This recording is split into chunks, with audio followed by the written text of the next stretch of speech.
All right, folks, you know that sound. That means an emergency episode of the Inside the Gamecocks podcast. Was not expecting to drop 2 emergency episodes this week.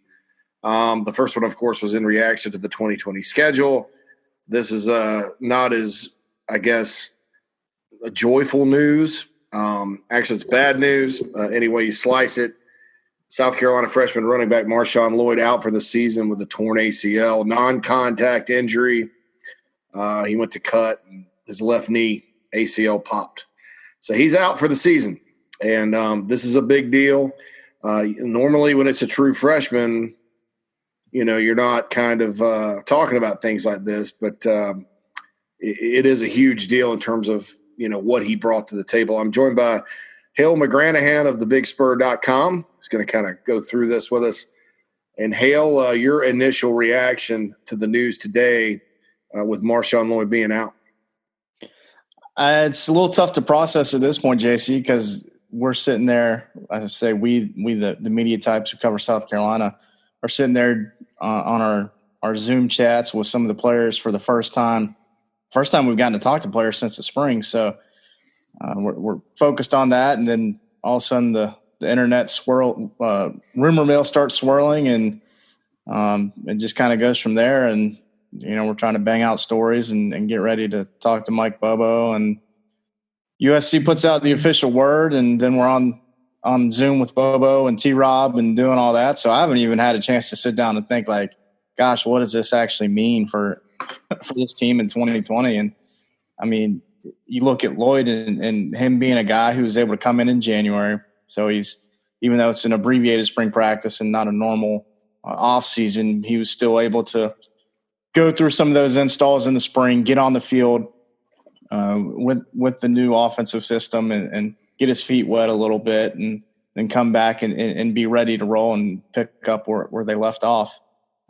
It's kind of hard to wrap your mind around, especially when it's a guy like Marshawn Lloyd who came in so highly touted, highest rated running back recruit for South Carolina since Marcus Lattimore. From best I can tell, and then the couple of conversations I've had with him, a quiet, nice kid who's pretty humble and just loves to play football. I mean, you know you're dedicated to a sport when you're driving, like 2 hours or whatever to go to school from Delaware into Maryland and doing that for 3 years. Like that guy's, for lack of a better word, he's a pro. I mean, not that that's a bad thing to label as a guy, but he's one of those guys, and I've seen a few over the years in covering college football. He's one of those guys who's kind of like so about his business that you just know that it's going to happen for him at some point down the road. And unfortunately for him, he's got this setback to deal with, and it's not going to be a good thing for South Carolina to have to come back from as they get ready for this 2020 season. Yeah, a challenging 2020 season at that with an all SEC schedule. And it was crazy because I've been, you know, whenever people talk about the season, you know, and we talk, obviously that's our job is to talk about the Gamecocks and the season and what's coming up. And, you know, there's been questions as to whether or not they'd have a season and all that. And it's fine. But when you get into the nitty gritty with football, normally the conversation sort of centers around, you know, what Mike Bobo is going to do to change the offense and get it better. And then we've had a quarterback battle that was sort of unexpected. So people were talking about Helinski versus Colin Hill. And it was almost like an afterthought with Lloyd because I think people just kind of penciled him in and said, hey, let's see how it goes.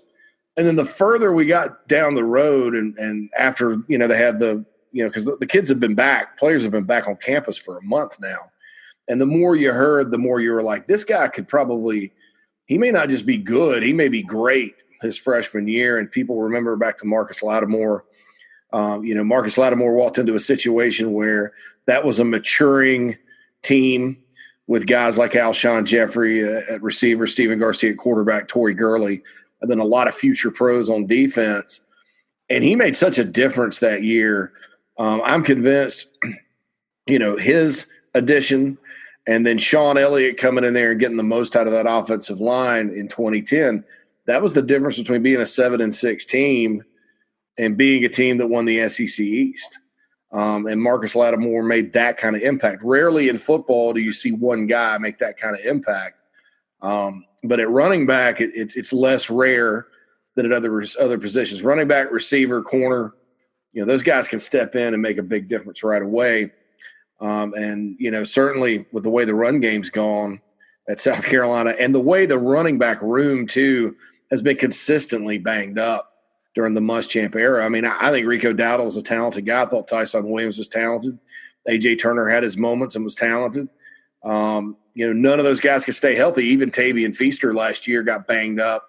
So by the time he played against Clemson, he was kind of half speed or whatever. So that spot has taken a beating. A lot of spots across the roster have. But when you're talking about being fresh and being able to run the football, Marshawn Lloyd was kind of the answer.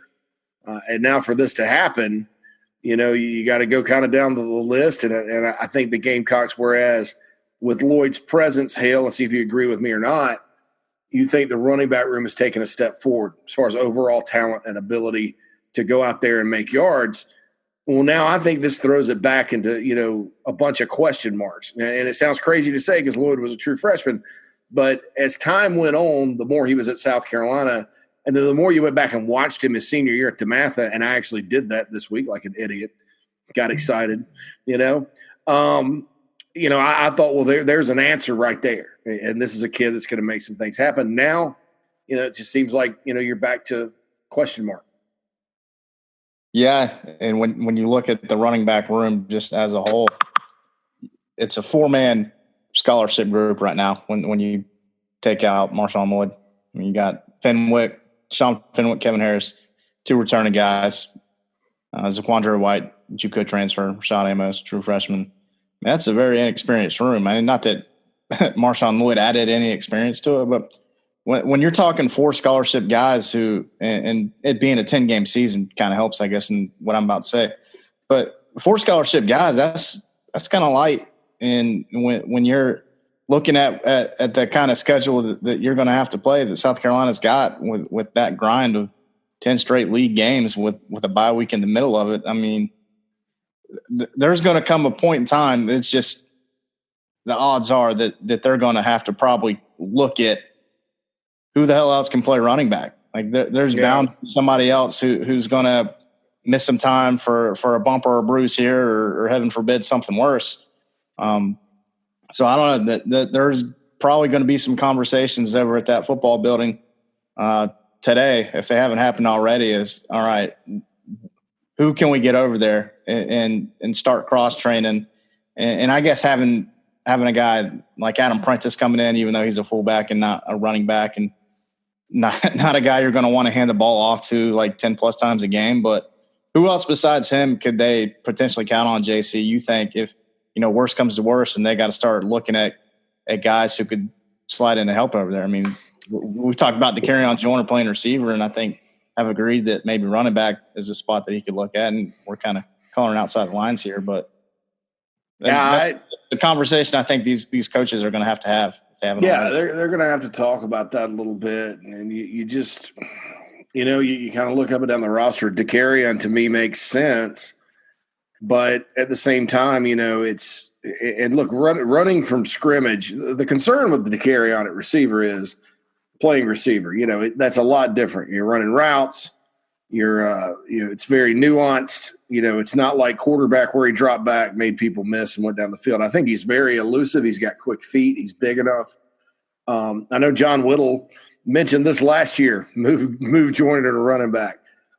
Is he going to want to take the physical beating? I think that if you think back through time, I'll take you back to 2005 when Steve Spurrier, his first year, he figured out Savell Newton could play running back about midway through the year. And then against Vandy and Jay Cutler, Savell Newton played running back, quarterback, and receiver.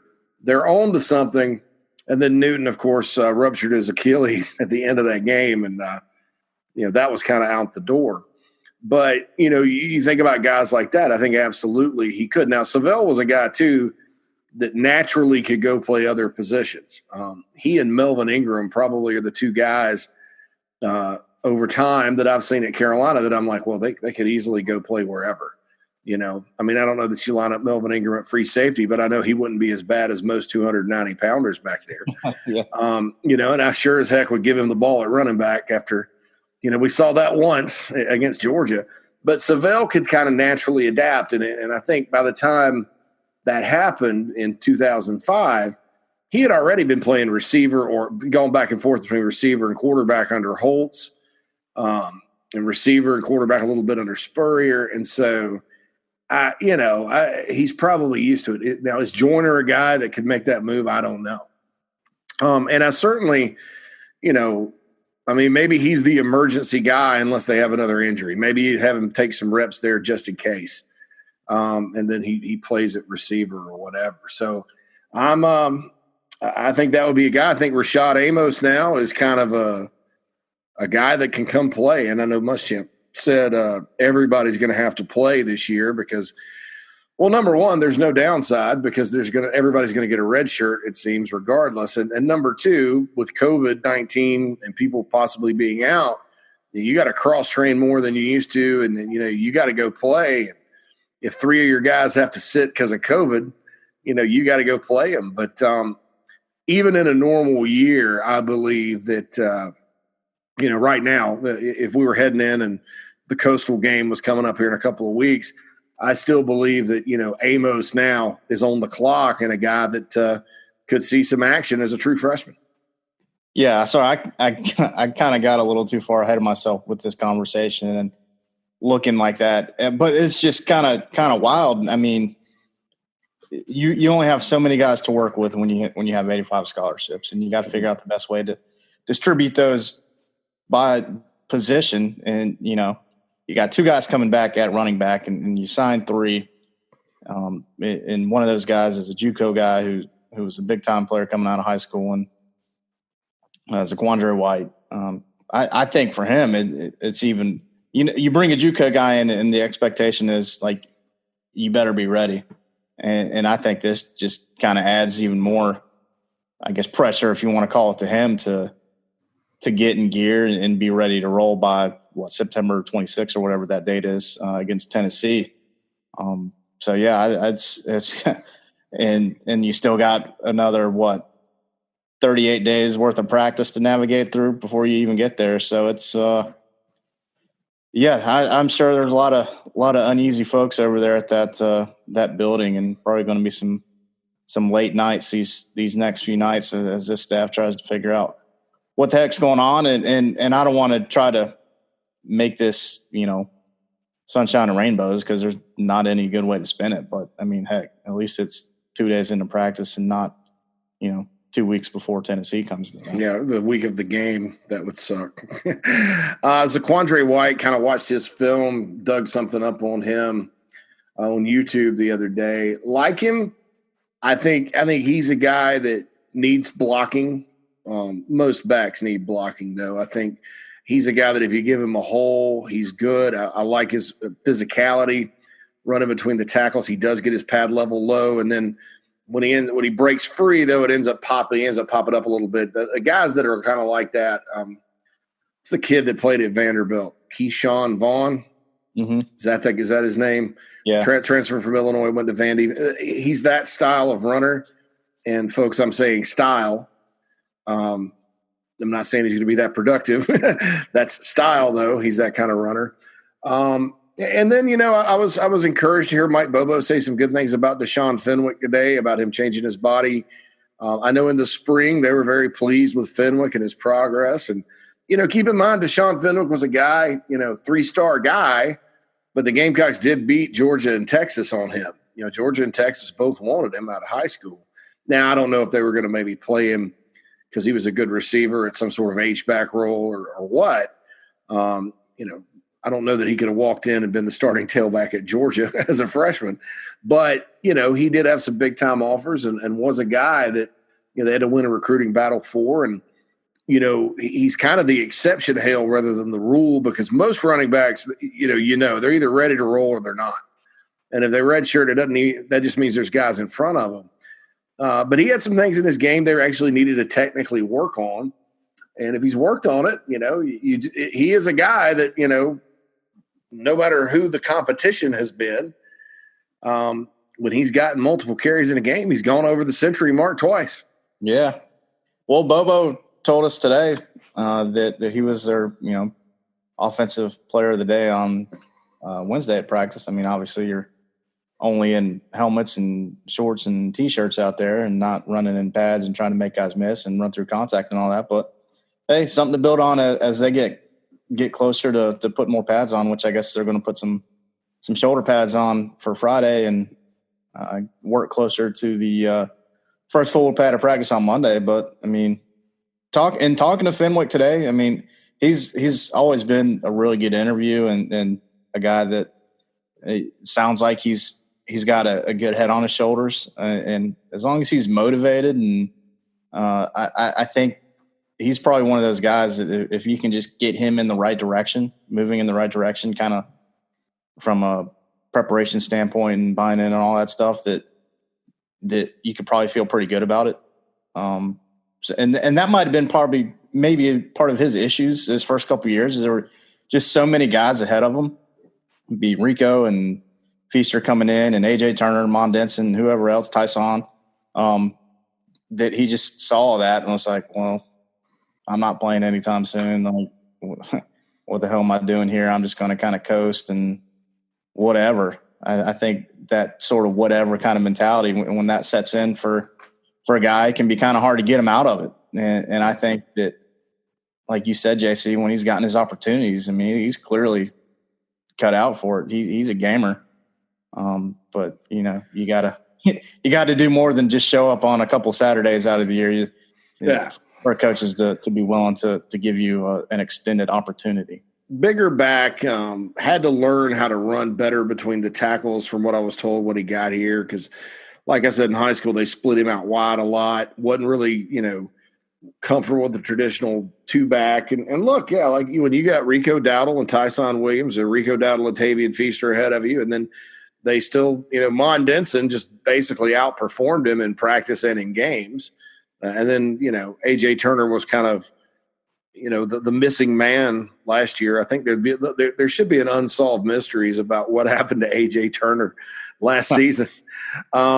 But you have that many guys, you got to go out and carve your name out. And when he's had his chance, he's played well. And from what I was told last year, before the Vandy game where he rushed for over 100, he had stepped it up big time in practice. The Chattanooga game the year before was just, oh, this is a blowout. Let's play the reserves. And he went out there and made the best of it. But there was something to be said about his performance against Vandy that was related to his performance in practice and how he's kind of come around. So, when you think about it like that, I mean, is Deshaun Fenwick going to be the starting running back? I don't know. If you'd asked me when he signed, would he be the starting running back one day? I'd have probably said yes. If you asked me last year, I'd have probably said no. Is Zaquandre White going to be that guy? I think confident guys like White that are kind of getting a second chance at things really approach things in a good way. He is coming from JUCO. And then I'll throw this out there. Kevin Harris, everybody's like, well, he only looked good against Charleston Southern. Everybody looked good against Charleston Southern. Me and Hale could probably have done some things. Right? I'll pump the brakes for you right there. All right, man. I'm just saying. I'm too fat and out of shape. For me, I'm too fat and out of shape. I'm saying, look, well, me too. But I could have thrown you a deep post, and you'd have probably run under a couple of them. But of course, you can say the same thing if you're South Carolina's defense against Tennessee last year. I think there was a lot of throwing it up and running it under. But I know that's what Harris did. But when you look at him, and look, he's not been healthy either. That was the whole thing coming out of spring. If Harris is healthy, he could probably be the number 2 guy behind Lloyd, and he's a unique player too. He's not like the other backs, kind of a bowling ball style, the Jerome Bettis style of running. And he's faster than he looks and tough as nails. So, there's another option, so it's bad because you'd probably like to be sitting here having this conversation about, okay, who's going to back up Lloyd instead of, well, where's the running game going to come from? And so that's bad, but, there are some options. And Hale, if you disagree with me, let me know.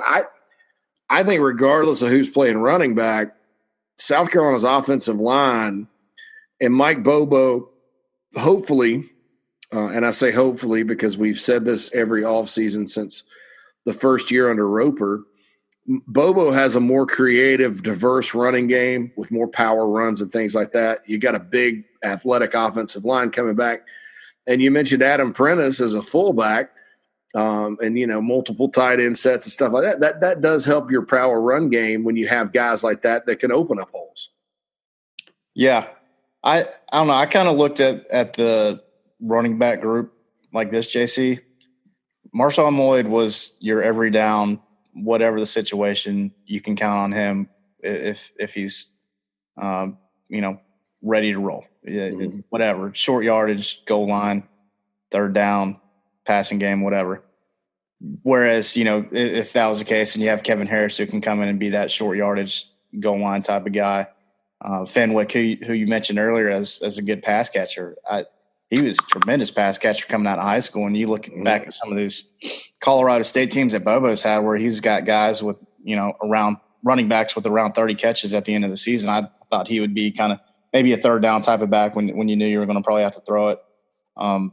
So you sort of had that clear, well, not clear because we didn't know for sure, but to me that those roles that were probably going to be defined that way, at least in my mind, whereas now they're going to have to really be creative and really rely on a committee type approach with these four guys in some way, shape, or form, unless it just really emerges as like, hey, I can be your every down guy. Let me carry the load. Yeah, it just depends on who steps up. I mean, look, if White can step up and be the guy, then great.